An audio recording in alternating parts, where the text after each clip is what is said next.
এই শীতে এরকম নারিকেলের পিঠা খেতে কে কে ভালোবাসেন বিকেলের নাস্তা হিসাবে? আমি তো বেশ ভালোবাসি। আমার তো খুবই একটা পছন্দের খাবার এটা, নারিকেল পুলি পিঠা, মানে ভাজা নারিকেল পুলি বলে এটাকে। তো এটা আমি প্রায় সময় খাই, রোজাতেও বানাই। হ্যালো এভরিওয়ান, আসসালামু আলাইকুম। তানিয়া রান্নাঘর থেকে তানিয়া বলছিলাম। আশা করি সবাই ভালো আছেন।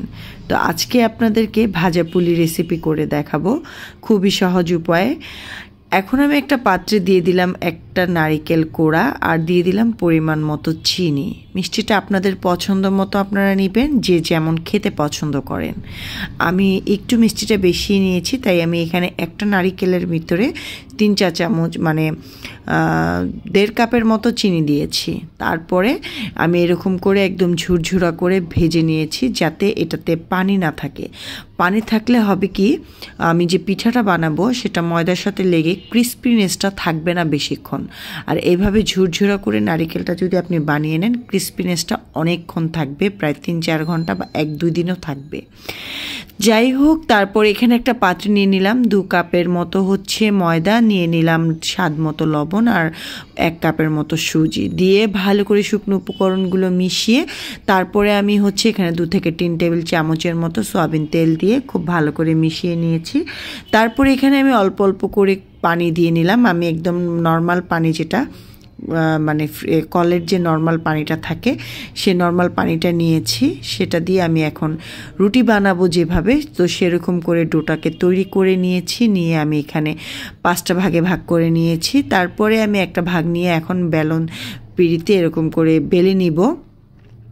এরকম করে বেলে তারপরে হচ্ছে একদমই যে রুটির মতো করে বেলে নিয়েছি, পাতলা মোট ভারী, এটা আপনার পছন্দ মতো রাখতে পারেন, যে যেমন পছন্দ করে।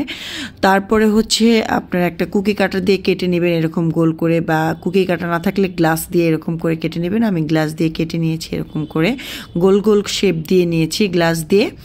তো আমি এরকম করে অনেকগুলো শেপ দিয়ে নিয়েছি, অনেকগুলো বানিয়ে এরকম শেপ দিয়ে নিয়েছি। নিয়ে তারপরে হচ্ছে এখন পিঠা বানাবো।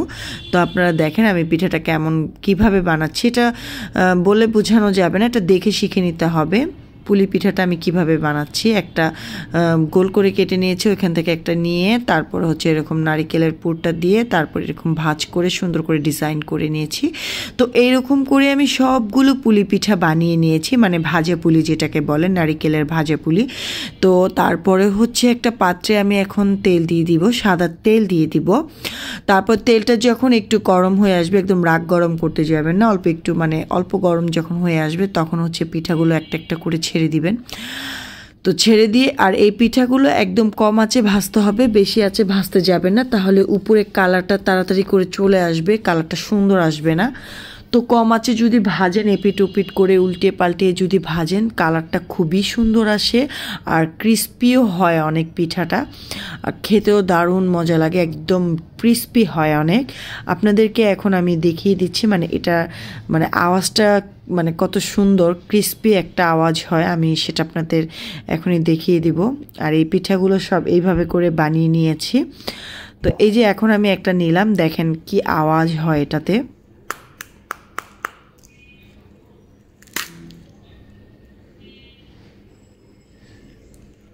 একদম মচমচা, একদম মচমচা, মানে খেতে তো দারুণ টেস্ট। এইভাবে করে অবশ্যই অবশ্যই বাড়িতে বানিয়ে খাবেন, খুবই সুস্বাদু লাগে, খুবই টেস্ট লাগে। বিকেলের নাস্তা হিসেবে আপনারা খেতে পারেন।